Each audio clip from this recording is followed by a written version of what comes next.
శ్రీ కొణిదల పవన్ కళ్యాణ్.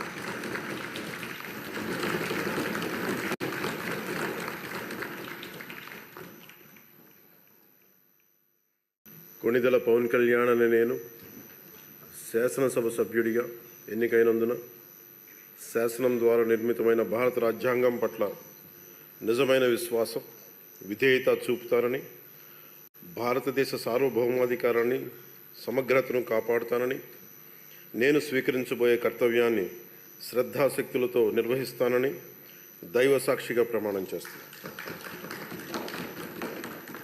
ఆంధ్రప్రదేశ్ శాసనసభ సభ్యుడైన కొణిదల పవన్ కళ్యాణ్ అనే నేను సభా నియమాలకు కట్టుబడి ఉంటానని, వాటిని అనుసరిస్తానని, సభా మర్యాదలను పాటిస్తానని, సాంప్రదాయాలను గౌరవిస్తానని దైవ సాక్షిగా ప్రమాణం చేస్తున్నాను.